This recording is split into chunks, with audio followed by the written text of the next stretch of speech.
On this episode of China Unscripted, the CCP is cracking down on Hong Kong with the new vague national security law, and everyone is under threat.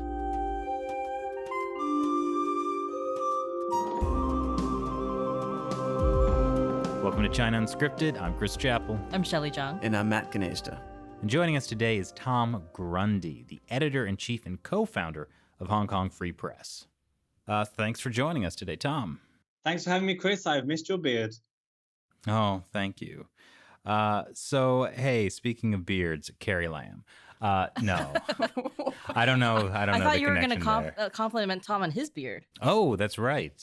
He keeps it down pretty well. Yeah, I'm trying to compete. It's all connecting up like yours now. Very nice. And Matt has a beard too now. Yeah. Well, and some Matt. What about the tear gas though? Because when you put on the mask, doesn't the beard like interfere with the seal? Well, same for your COVID mask. It's not the best. But by the way, you'll be glad to know that I have produced some very high quality, comprehensive and informative notes ahead of this briefing, as I would call it. But I have conveniently left them at work. So I'm going in cold. I'm going in naked here. I did fish out something from the bin. Hey, that looks professional. What I made for the BBC. But don't ask me anything difficult. Okay. So you're really representative of the quality of Hong Kong Free Press, correct?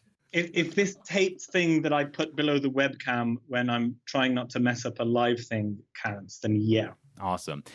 But just so you are aware, from personal experience, if you have a beard and are wearing a gas mask to prevent yourself from getting tear gassed, it breaks the seal. You will get tear gassed.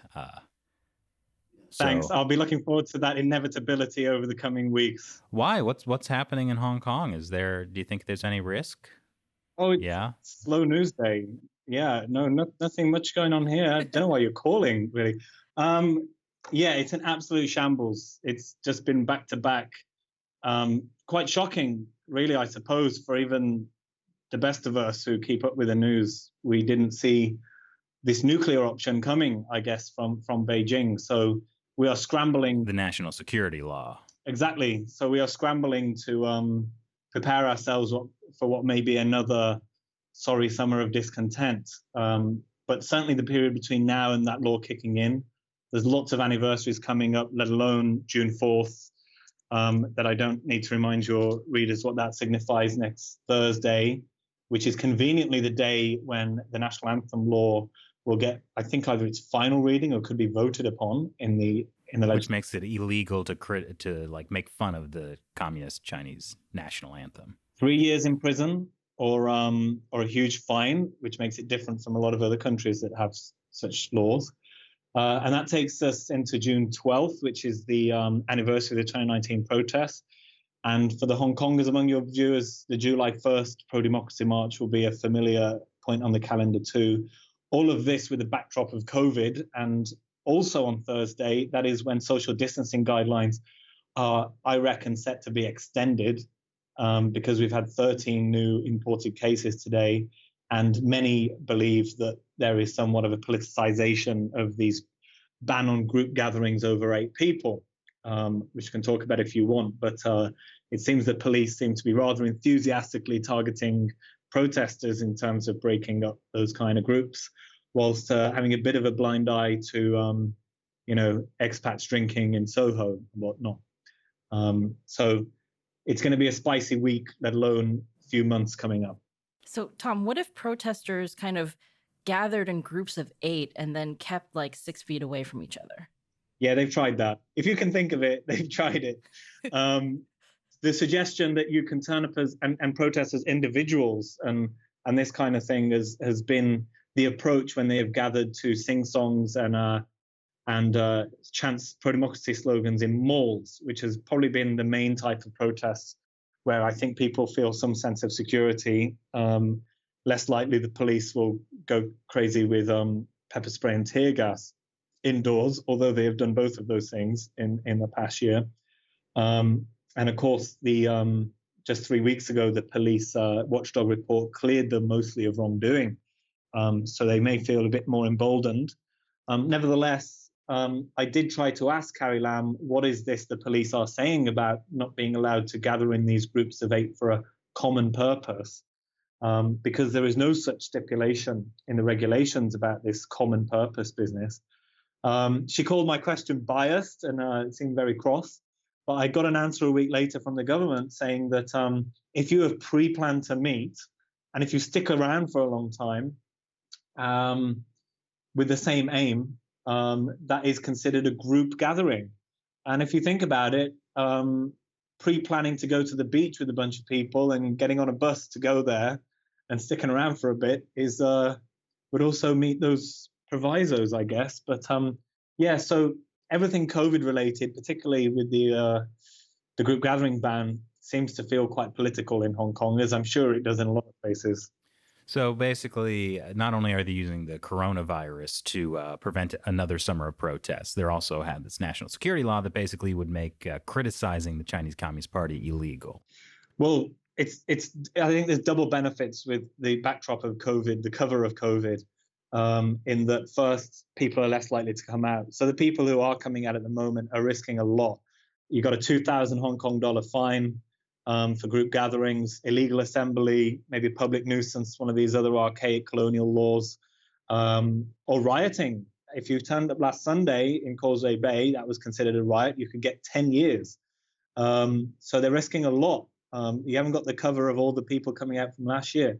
The second benefit of COVID is that it is less likely to get as much media coverage because each country is dealing with their own palaver back home with the virus. And it is true to say, we're seeing it pop up in the headlines still. I think people want to read something other than COVID sometimes, but it's not like last year.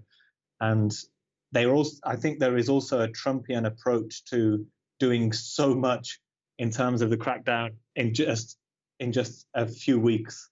And it began a few weeks ago with them redefining Beijing's offices in Hong Kong, saying that they can't be classed as interfering. And then you had the police report, and then you had this national anthem bill, which was being forced through the legislature, causing havoc among lawmakers, throwing a rotten plant this week, causing evacuation.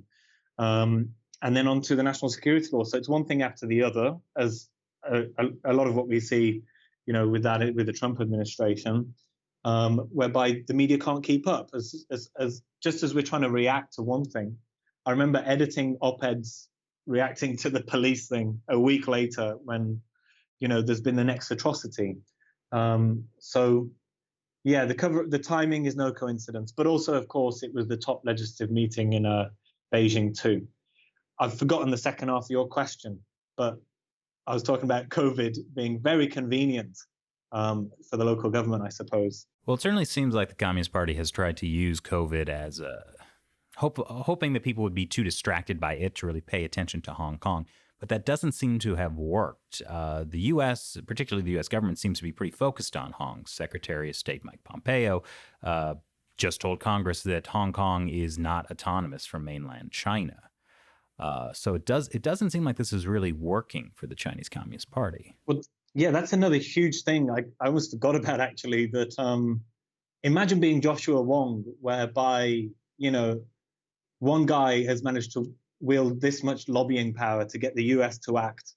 And it could cost billions of dollars in trade, in what visa sanctions, in sanctions against officials, restrictions on investments. Who knows to what degree they will do it, or whether Trump will use it as a political football in a trade war. We don't know. But yeah, that was another huge surprise from Pompeo, unexpected, I guess, late at night, scrambling to cover that. But it's unclear how seriously they're going to, react, because it could hurt the US and Hong Kong more than it hurts Beijing. We actually met the local consulate general just this evening, and his basic message was, let Hong Kong be Hong Kong. Our story will be up on Saturday on that. But we'll see how that pans out, because it's just so unpredictable as to what Trump will do next and how he's feeling. But it would be a huge deal, I think, if Hong Kong was downgraded from its international finance center status. But, that's the weird thing. A lot of Hong Kongers welcome it. They want the scorched earth, Phoenixism, burn with us approach, whereby, let Hong Kong and Beijing burn together. And and build something new from scratch. I think there may be something in the idea of Hong Kong diversifying away from international finance. I walk down the street just outside my door, Nathan Road, and it's all banks or jewelry shops for mainland tourists, and we're probably a bit too reliant on things like banking and tourism, and maybe there's more opportunity to create a more grassroots, equitable society. That's what a lot of the yellow economy alludes to. But yeah, it's very sad and scary times. A lot of people trying to buy foreign currencies and think of second options, and Taiwan saying they may accept people who want to move. So yeah, very weird few weeks. Well, what about bookstores? That could be a really good, lucrative business in Hong Kong. Yeah, I see no problem with that. You could sell maybe some sordid gossip titles about the upper echelons of the Chinese Communist Party. You definitely wouldn't get kidnapped.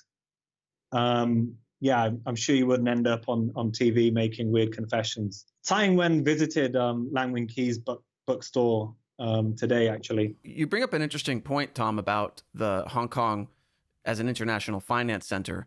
And yeah, like, you know, we think of Hong Kong as this very wealthy city, but there's really two economies going on, because you've got the high finance stuff, and you've got the all the things that are used for international finance and money laundering for corrupt Chinese officials and all of that stuff. And you've got this big wealth gap, right? And what the U.S. classifying Hong Kong as part of mainland China for trade status, it would mainly affect those things. But then you have that other economy, which is the small businesses, the restaurants, you know, the shops, and those things that your average Hong Kongers go to. And those would be probably a lot less affected by a change in how Hong Kong is classified, right? So yeah, in these sort of, if we all burn together kind of mentality, it's actually the part that would burn by far the most would be the part that benefits Beijing and the multinational companies that do business in Hong Kong, but much less so, I think, the sort of the average person. Yeah, I'm trying to share that optimistic view, because Hong Kong has among the richest, the widest rich per gaps in the world. People driving their Mercedes next to folks, elderly people pushing carts of recycling around, and people living in squalid cage homes on my doorstep, in Kowloon here. And it's true to say, Hong Kong is the poster child for trickle-down economics and free trade and no regulation. There's no maximum working hours in Hong Kong. The tiny minimum wage only kicked in a few years ago. It's not a particularly pleasant place to work and live for the vast majority of Hong Kongers. And I think it's true that it's going to affect people at the very top. And what we might see is that there is less money in the government coffers, and they may start charging VAT or trying to raise money elsewhere like that. We don't know. And that would hurt the everyday people in Hong Kong. But, this may all become part of a big reckoning over the coming years if the US does reclassify Hong Kong, in terms of the city redefining what it's about and what it does, because it seems a redefinition of Hong Kong as a finance center would demote it to the realms of a second-tier Chinese city. I mean, but as you say, so many of those in China in the upper echelons there rely on it to get their money in and out via legit and illegitimate means. And it doesn't seem that Shanghai or anywhere else is ready for the prime time yet in fulfilling that role. So yeah, who knows? It's so unpredictable. I'm sick of being wrong about China. So I've stopped trying to make predictions. From the Hong Kong perspective, do people seem to think that's a risk, like in terms of like the business community, or are they kind of in denial that, oh, that would never happen and it won't affect us? We've seen, I thought we would see firmer statements from the American Chamber of Commerce. They have just pushed for the need for clarification and things like this. But you can see it's obvious why business would be concerned because of the rule of law factor. And when it comes to, answering questions as to what will happen, we kind of need very specific definitions of what this law entails, because if it's too vague and broad, that is not intuitive to having rule of law. You need to be able to predict and know when you're doing something illegal. And that is the big, I think, issue that I have noticed, and I think Hong Kongers are concerned about this week. And when I try to formulate questions for Lam and the government or whatever, is it's not so much a question of, will I be able to call for an end to one-party rule in Central? Can we do this, the Tiananmen Vigil? Can one call for Carrie Lam to step down, or sing the pro-democracy Glory to Hong Kong song? Can we as journalists, by the way, film someone doing that, or interview a pro-independence advocate, as a Western journalist hosted an event with such a person a couple of years ago and got thrown out. It's not about those questions. It's about whether we will even ever get answers to them, or will it be left, as it is in the mainland, to become this very vaguely worded and broadly applied tool to silence dissent and to aim at entities, people, and things that the authorities don't like. And for this, I'm more pessimistic, because I feel that's the route it will probably go down, whereby it will be at first, as they promise, aimed at the 0.001%, as the number 2 official Matthew Chung put it, and Carrie Lam assures us. That being pro-independence advocates, perhaps, and frontline protesters. But we know that the Communist Party cannot resist. And we know that temptation to come down on any kinds of dissent. And we know that the local government is more than ever submissive to the whims of Beijing. And so it will inevitably, surely, move on to perhaps NGOs and the media, perhaps Stan News or pro-democracy outlets like Apple Daily that ruffle feathers. From then, it could move on, to mainstream Democrats. And then, inevitably, as part of the whole "you will burn with us" philosophy, there will be pro-establishment figures and pro-Beijing figures potentially in the years to come, who will also find themselves ensnared with these vague laws for not falling in line. And that's the slippery slope that I think is a danger. And look at Liu Xiaobo or so many other infamous cases in the mainland where this law is applied there, if you want any evidence of that.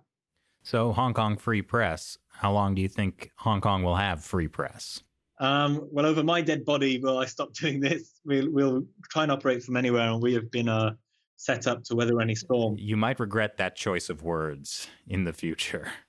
Yeah, I noticed as I was uttering it. That's not tempt fate. Yeah, we have questions about the press. As I said, are we going to be able to film someone mocking the national anthem, interview, a dissident, or are we going to be expected for national security reasons, not to print this or that? There are already murmurings after this so-called police watchdog, report that there needs to be some sort of crackdown on the media and some sort of accreditation. I admit there is a lot of media swarming around protest scenes, but the treatment of the press at the protest scenes is should be more of a priority when it comes to changes in government policy. But so we don't know what the future holds there. And that's what worries us, that we will never know. And when it comes to the media, if we don't know what the red lines are, there's going to be certain, people and outlets, editors, conscious or unconscious, who may end up self-censoring because they don't want to set foot on any booby traps. So you can see why there are benefits to not properly defining how these rules are going to be, set out, because the only thing more powerful, I think, than censorship is self-censorship, because so much better to have people tiptoeing around, I think. So I don't know what's going to happen, but we've tried to build something as secure as possible to try and weather it. You are taking a risk going on being interviewed by a media called China Uncensored. China Unscripted. Yeah, it sounds like foreign interference as well. I mean, that's a question. Can I accept a donation? For instance, one of your staff very kindly did so as a reader, from the US, from Britain, whatever. Most of our readership is abroad. But I know that NGOs, many of whom have a base here, so do a lot of the media. The BBC, Reuters, AFP have newsrooms.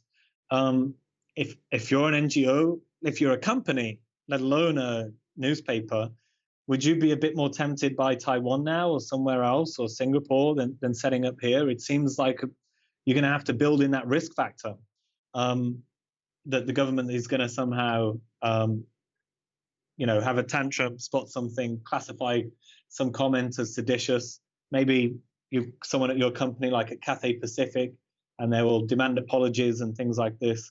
We're already seeing the start of it. Former Chief Executive C.Y. Leung is pressuring HSBC to make a statement about the national security law, calling for people to close their accounts because they've yet to voice support for it. Some Red Guard stuff. It's super bizarre because it creates this position whereby a media outlet or a public figure can approach pretty much any entity or company, ask them, do you agree or disagree with the government or the national security law? And however they answer, they will be trapped. And you may see fluctuations in their share price for it. So that feels like a bit of a risk factor if you're going to set up in Hong Kong. If you get cajoled into these, government statements, things like this, as CY is pushing for. So it kind of sounds like no matter what, Hong Kong won't be a great international financial hub. Yeah, it seems like we may be destined for a downgrade of sorts. It's already now considered the number 2 freest economy in the world, according to the Heritage Foundation, as of last year. But of course, protesters celebrate this because they want people to notice. A piece of graffiti we unearthed a photo of this week from last year said, "There will be no winners in this revolution, but please bear witness to it." It's a quote from a political band, My Little Airport. And I think that is the defeatist, just cynical, hopeless view, unfortunately, that you feel in the protest movement, where it's this David and Goliath battle, and people do not feel that they can win, but they can perhaps raise alarm to the rest of the world, to trade partners, to others who get into agreements with China, whether it be this joint declaration and handover agreement with the UK, as to what happens and to how they treat territories on their periphery, like Taiwan, Tibet, Hong Kong, when they do not fall in line. So, a lot of Hong Kong protesters feel that hopelessness, and that's why they carry on and continue to protest, as they will throughout this summer. Like last week, there were some protests, graffiti, and people shouting things like "Hong Kong independence, the only way out." Yeah, and that seemed to be new. Do you think there's this risk that by implementing this national security law, then they're actually going to push protesters to make, in the beginning, this was just about an extradition law. And now people are saying we have to be independent. Is there a risk they're just going to push people further and further? Yeah, the 3-month lag we talk about with Carrie Lam last year, had she have acted 3 months earlier on the anti-extradition law, those demands wouldn't have ended up escalating to, greater democracy, police investigation, and things like that. You wouldn't have people carrying posters that say "Heaven destroys the CCP." Yes. That was a popular one on Sunday. And we, as news people, tried to kind of look at what is new when we go to each protest. And we noticed the same thing as you guys. On Sunday, it suddenly became the norm, not the exception, to hear Hong Kong independence, the only way out. That was such a niche thing just a few years ago. No one even heard of it before C.Y. Leung stood up and ranted oddly at one of his policy addresses, weird setting, and drew attention to a student magazine where someone had written about independence. It was really bizarre. No one had even considered the prospect because we rely on China for 90% of our water and imports food and all this kind of stuff. So that grew and grew. The more the government spoke about it, it's why they called him the father of independence, because it seemed they couldn't stop promoting it. They did an amazing PR campaign when nobody cared. It was real hardcore of just, it was dozens of people, I recall, just so bizarre the spotlight it was getting. But of course, in the news, we couldn't ignore it because they were putting out press releases all the time. So it becomes a self-fulfilling sort of thing for the government, I suppose, whether that's just crude heavy-handedness or whether it's something calculated, as we have perhaps seen hints of with cries of terrorism in recent months, so that they can enable themselves to crack down further. But after this arguably promotional campaign of many years, it seemed to have, I think, people had avoided calling for independence, knowing that it was, they'd banned political parties and political candidates for that. But now it seems with the national security law, nothing left to lose, and we saw a lot more cries for that on Sunday for sure. But again, you press people on it, and you often don't get clear answers as to how it would work. And certainly, I don't think anyone feels it could happen without a fall of the Communist Party itself. Right. Well, you brought up the water, and that's actually one of the points why the British in the 80s felt like they had no choice but to work with Deng Xiaoping on the handover, which is because China basically threatened, like, you rely on mainland China for the water, so we could just cut off the water. So even though at the time, the British, were leasing, Kowloon and the New Territories, but like kind of outright owned Hong Kong Island, but still felt that like they had no choice, because if Beijing cuts off the water, like it's such mass chaos and like utter destruction that like there's no way to solve this issue, right? Yeah, Hong Kong can't feed itself either. It's 90% imported from all over. But it's true, this issue of water keeps coming up from particularly Sea Learn, and they could literally turn off the taps, if you will. I think another reason during handover is that it's true, Hong Kong Island could have been British forever, but everyone tends to live in Kowloon and the New Territories and commute over, so it's not practical.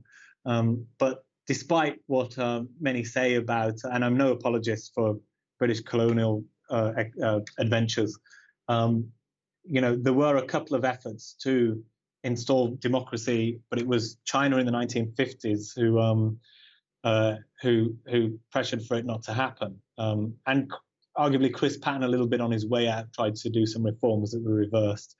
But certainly this issue remains of Hong Kong not being able to sustain itself, feed and water its own people. So the practicalities, and even if you speak to the leaders of pro-independence groups, they admit it would probably need a war, for it to happen. So, we know it's impractical, but for years we have seen things like Tibetan flags, pro-independence flags, colonial flags, US flags, and these things on the streets. And a lot of it, I think, is because they know it's a red rag to a bull when it comes to China. They can't stand seeing those scenes. And so much of these new laws coming in are to do with these acts of throwing ink on the emblem and these just super sensitive things that Beijing is very thin-skinned about. Well, so some people have brought up the idea that Hong Kong could be the next Berlin. What do you think about that? Do you mean in terms of the Cold War or in terms of... I think it's usually brought up as... Like Hong Kong is West Berlin, and it's surrounded essentially by a communist authoritarian country. Yeah, I suppose that what's happening on the streets here in real time is the microcosm, the struggle that is happening across the world now between authoritarianism and, liberal values and democracy. And it's literally being fought in the streets in this square mile, mostly around my flat in Kowloon a lot of the time. And yeah, you see it as a point in perhaps a new Cold War, as the greater struggle between China and the US starts to unfold, accelerated, it seems, by the America First kind of retraction from the world stage and COVID-19 that seems to be speeding up, everything. So Hong Kong, again, just completely on the front line of this debate and this big sort of change in the world's power structure. Do you think one thing that we've been reading about the national security law is that, this is the end of one country, two systems, but it feels like there's been so many things that have happened even over the last year where people were like, okay, now this is the end Yeah. of one country, two systems. Is this now the end of one country, two systems, or is it going to keep ending? In other words, Shelley wants you to make the kind of prediction that you don't like to make. Yeah, I know. I think it's worth talking more about semantics and the vocabulary we use, because I'm always trying to tame some of the wording that we use. I remember the SCMP wrote "city on fire" when there was basically a big bonfire in Wan Chai one night, and I know a lot of the protesters will make cries of "police are murdering" and things like this. And I do fear that we will run out of words when, the boy who cries wolf, when things get extra ridiculous on the streets. And as Martin Lee has predicted this year, we could see real bullets, So I think it's wise to temper one's language. And when we talk of the death of Hong Kong, one analyst told us this week that it may be the death of one country, two systems, but the city will go on. This is the Lion Rock city, and its people are still very dynamic and adaptable, as we were alluding to earlier with this yellow economy and the Hong Kong people at least adapting. This language of death of Hong Kong, it's hard to know. But I would say that Hong Kong has been wheeled off to the emergency room on life support. But I'll use that analogy. Could you just explain the yellow economy for our viewers?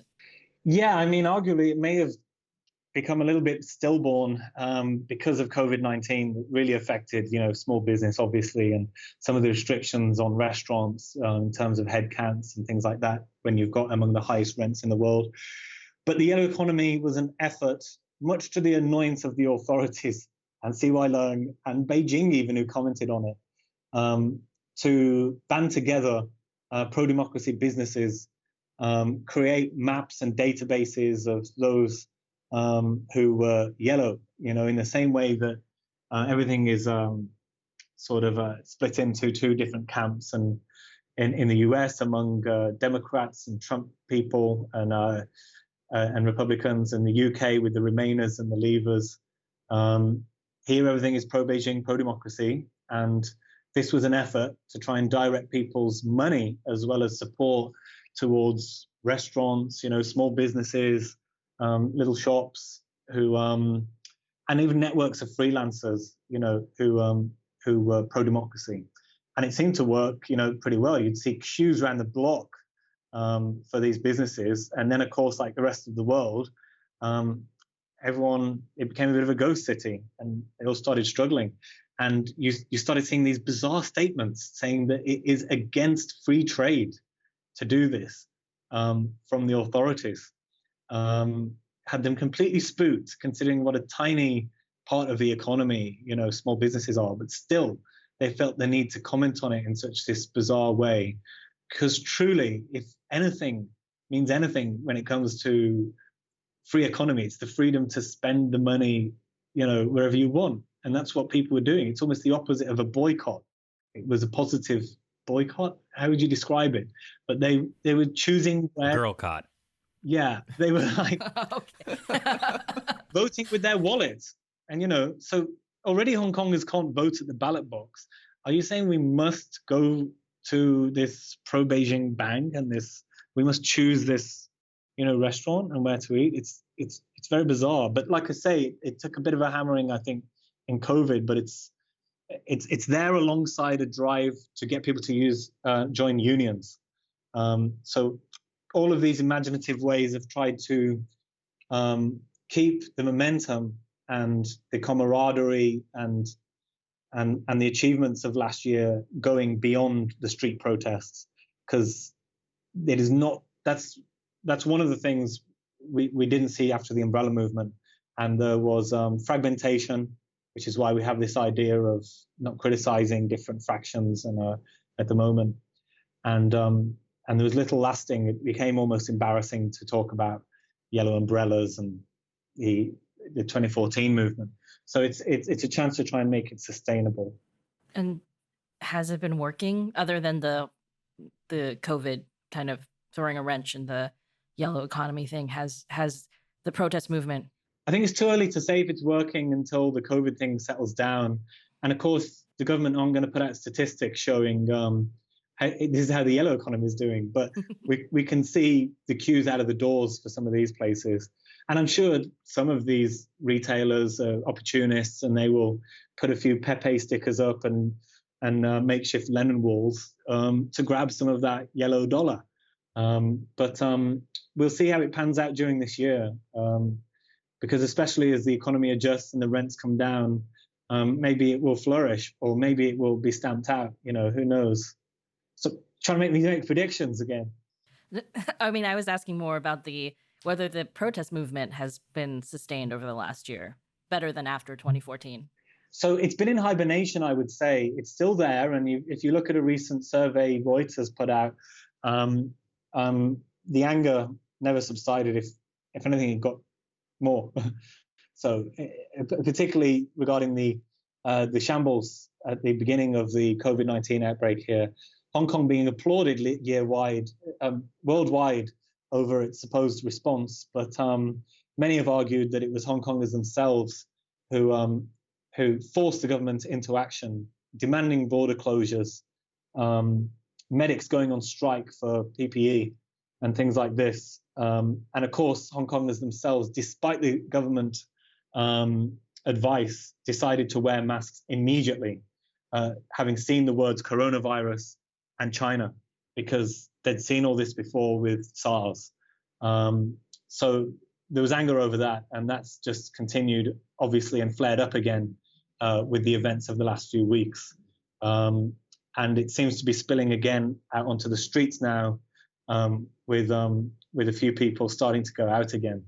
Although there is also talk of trying to be a bit smarter with these protests, because the police definitely have the upper hand this week.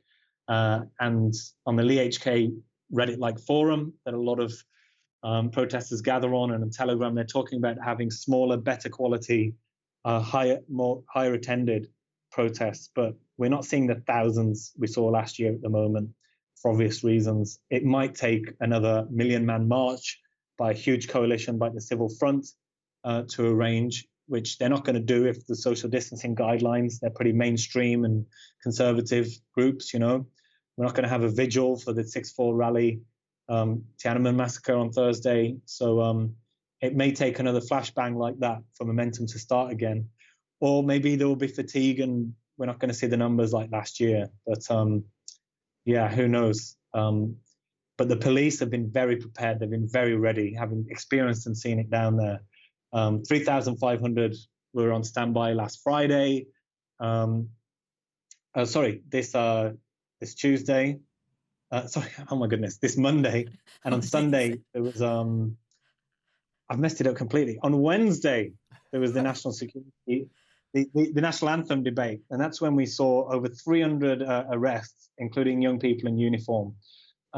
So definitely the police have some confidence in cracking down like this. So the people who are going out are really risking a lot at the moment.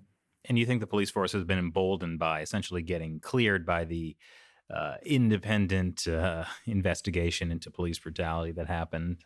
Yeah, and the body that did that investigation, from which a bunch of foreign experts quit because they said it was toothless, that body is considered far from independent in that it can't launch its own investigations. The people on the board are installed by Chief Executive Carrie. It can't summon witnesses. And it basically cleared the police of wrongdoing, and in fact spent a lot of time blaming protesters for what had happened. It was pretty bizarre, and again, totally unpredictable, because I would have thought they would have wanted to have had something rather robust that did put some blame at least a few bad apples in the force, and to see a few heads roll, if only to justify its existence. Because there was talk of getting rid of it, and obviously setting up a truly independent investigation, which is what the protesters have been lobbying for. But another shocking moment was a few days later when we saw Chief Executive Carrie Lam standing in front of a huge backdrop saying the truth about Hong Kong, launching a battle of narratives with these scenes of unrest behind her, and totally double down on the idea that Hong Kong was in the grip of terrorism, the police had done no wrong, and it was all the protesters' fault, despite the apology videos we got from Lam last year and the pledges to heal the divide at New Year. So I don't think we will see a tearful Lam in a few months, pushing through a national anthem bill or pushing through the security law as we did last year. This is a different flavor Carrie Lam. See, I don't understand, because it's like, is the Carrie Lam government just so incredibly stupid and unstrategic? And that's why, like, they keep shooting themselves in the foot. I mean, everything starting last year with the, her not withdrawing the extradition bill, just like thing after thing that her government does makes the protests worse. And is this because her government's completely inept, or is it because, like, this is actually their strategy? I think last year, and particularly with what appeared to be Lam's idea in the first place over the extradition law, may boil down to incompetence. But I discuss in such ridiculous detail with my team discourse analysis we do on Lam's evasiveness with the questions we put to her, such as when I asked her, do you feel you were repeating last year's mistakes by putting a much hated piece of legislation to lawmakers, causing kerfuffles in the mini parliament here and protests on the streets, exactly a year after she did it last year. Again, she called me biased and said it was a biased question, but I have the same thoughts. What is going on there? Do they know it's going to cause more problems? But I think we overthink it, because now, and much of what happened since last year when we saw all this apologetic Lam, she is absolutely a simple representative, I think, of Beijing in the city. It's perhaps why it is often considered a leaderless city, because the chief executive represents Beijing's point of view to Hong Kongers rather than her representing Hong Kongers' point of view to Beijing. And it just seems we see that more than ever now. And we've seen the evolution or the devolution of the government's vocabulary in press releases just seem to be descending into very weird communist speak. Handover became return to the motherland. And we have these unified government press releases this week, putting out messages of how much they support the national security legislation. You can just feel the weird sort of change in language, drip sort of effect. So, yeah, I wouldn't overthink it. It's as plain as it looks. Well, so this is an issue that was coming up in the protest last year. Like, there was the huge 2 million person, there was a 1 million person march, then there was a 2 million person march, and that didn't really achieve much. And then I got the sense from the protesters I met that, they were saying they tried to do it according to the system. They tried to hold, protests that were legal, and like it didn't work. So where is this going if protesters are being forced into a corner where nothing they can do according to the system gets them anywhere? Well, go a few years back. I was talking about how much it feels to be Joshua Wong today, having got the US to act. A few years ago, they tried to work within the system and do as the government perhaps suggested. They came out of the umbrella movement. Government said, no, you can't. You can protest, but not like that. And then they tried to field candidates as a political party. And then they said, you can run for election, but not like that. And they banned his party and they banned his candidates from running for LegCo. So the opportunities to work within the system have all been closed. Peaceful protests, that seems impossible in the recent weeks, and didn't work in 2014. And that's why you see the graffiti, saying you taught us peaceful protest didn't work. So what other opportunities, are we seeing now for working together? And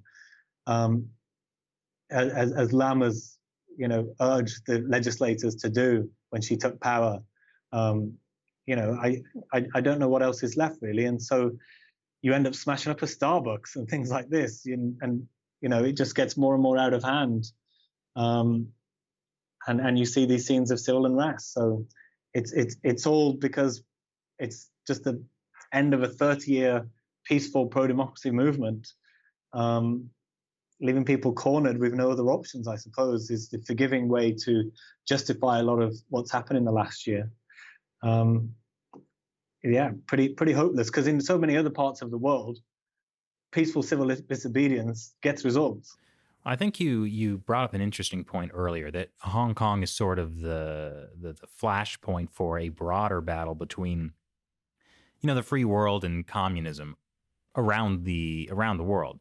Like, for example, this episode, when it goes up on YouTube, will almost certainly be demonetized because YouTube demonetizes all Hong Kong content we make. YouTube was also caught censoring slurs against the Communist Party. You see the world being kind of divided along these lines of like, the people who support the Chinese Communist Party and everyone else. Yeah, and it seems you get companies caught in the crossfire, whether it's YouTube or the NBA, and even governments like the EU. I was recalling today how they were pressured to remove something from a statement they were getting published in China daily. Oh yeah. I mean, so within this battle of authoritarianism and the sort of democratic world, you get the issue of I think people being very concerned about their money, and because that's the big thing with China, isn't it? And why we don't see robust statements perhaps about the Hong Kong situation, because whether it's Britain concerned about Brexit or all of the other trade partnerships where we are in bed with and embroiled with China, and therefore the Communist Party, makes it very difficult for people to fall out with them. But it may be the beginning of a great untangling. And the ferocity of China's pushback on the COVID-19 front and its wolf warrior, spokespeople may backfire in that it may find itself with very few friends, with countries teaming up, at the WHO's meeting to demand an investigation into COVID's origins. So, there may be, it could go either way.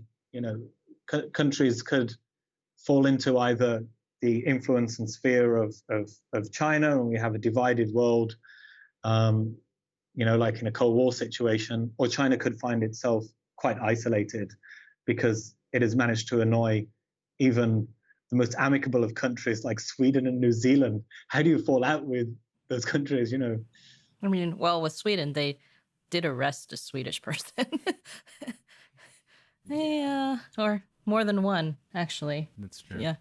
Tom, I'm wondering, are you getting concerned at all for your own safety? Not when you're out on the protest, but like as a Westerner running a media that Beijing probably is not too fond of. Where do you think you stand in the city? That's the same with you guys. But I did alarm me a little bit, Carrie Lam, a couple of weeks ago, seemingly wanting to underline that Hong Kong Free Press is online media. It was her who let online media into press cons in the first place. But I know that our friends over at Stan News, who are more overtly pro-democracy, whereas we seek to be impartial, might be in the firing line, and perhaps sooner than us. Likewise for student journalists and freelancers who may fall afoul of any new accreditation rules that come in. I think that we also may be further in the queue back because we're in English and a little bit more under the radar. And we truly seek to be impartial. So there are other titles who they may get around to first. But as we said earlier, I think, sector by sector, these new rules are going to affect us all. Even the arts sector, we're voicing concern about certain songs, that could be sang or shown in plays or in films, how the law will affect them. So we don't expect to be immune. And I have to admit, we had a conversation in the newsroom last week about policing ourselves for self-censorship and for discussing if we need VPNs and things like that, or if we need to set up entities in different places. Just conversations I didn't expect or hope to have. And as for physical safety, it's no secret a few years ago we had some threats in the post and things like that. But otherwise, again, I think we're a lot more under the radar than, say, Jimmy Lai, who is the number one target of China being dragged through the courts. And he doesn't talk about it much, but the stuff they put up with pickets outside his house almost on a weekly basis, along with all kinds of things like pig entrails sent to him in the post. He's pretty badass in that he barely ever mentions these things and puts up with a lot worse than what we put up with. It's pretty incredible, actually, that the amount of fan mail and gestures and donations we've had just in the last few days and weeks, actually. So I can't really complain compared to the rest of the media here. No pig entrails for you, huh? No.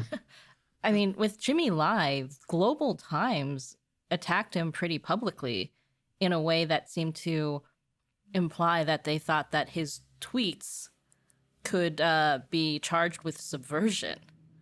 Is that, Well, they've been doing that for years, calling him and I think Albert Ho and some others and Martin Lee, the Three Stooges. And I'm like, is this the 90s? It was just so bizarre that the 15 who they rounded up, it's like they didn't get the firmware upgrade.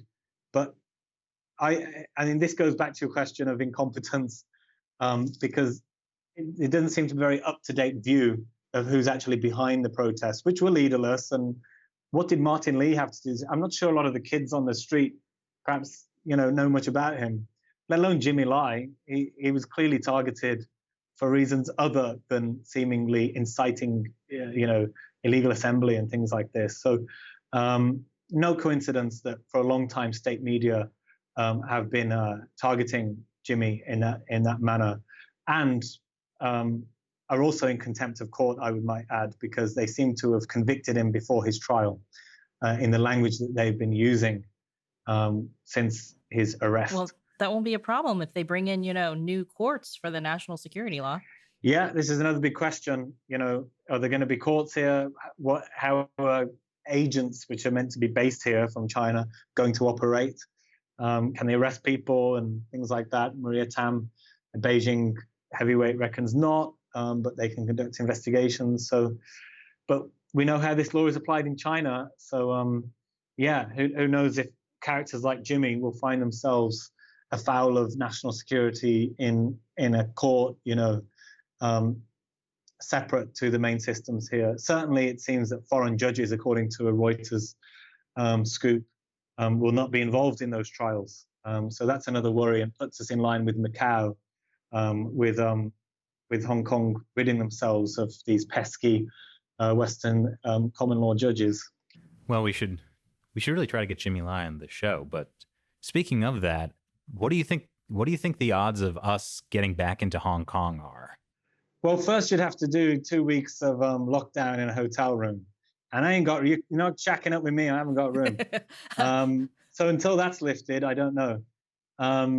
But if you continue to make such a nuisance of yourself as you do all over YouTube or whatever, I'm sure it will be spotted. And certainly the number of denials on apparent political grounds have been rising in recent months, years, expanding to journalists of all colors and activists, artists even not being allowed into the city that supposedly prides itself with having an independent immigration authority and being, an open international city like New York and Tokyo and London. It's quite laughable when you try to compare them now. So I don't know. Look, I mean, I think we're still pretty far under the radar. I'm hoping we can get by like Hong Kong Free Press. Yeah, I ain't helping you, smuggling you in. But Chris is on screen too much with his with his cool beard, and it's a very distinctive one. So I think he would, be on the radar. Actually, remember last summer when we were at the protests and then somebody tried to nail you as there was some Facebook post right. going around where it claimed that Chris was like one of the foreign instigators to some protest that happened after we had already left Hong Kong. It was just like some other white guy with a beard. It was some other white guy with a beard standing outside the MTR station. They do all look the same. So, Yeah, you, Matt, me, we all look the same. That's what happened, yeah. Yeah. Well, yeah, Tom, thanks for taking the time to talk with us today. Definitely anyone listening, be sure to check out Hong Kong Free Press. And best of luck in the coming months. Thanks very much. Always great fun. We need some light relief. God help us. Where is the satire and the jokes, at times like this? So we appreciate you. And thank you for having me once again. Miss you. Hopefully see you soon. Thanks a lot. Take care. Bye. Cheers. Well, thanks everyone for watching and, being interested in Hong Kong. That really means a lot to the protesters there. And if anything is going to cause change in Hong Kong, it'll be a lot of international pressure being put on the Chinese Communist Party. If you'd like to check out Hong Kong Free Press, the website is hongkongfp.com. It's really a good source of news and photos from Hong Kong. Thanks for watching China Unscripted. I'm Chris Chappell. I'm Shelley John. And I'm Matt Canesta. Talk to you next time.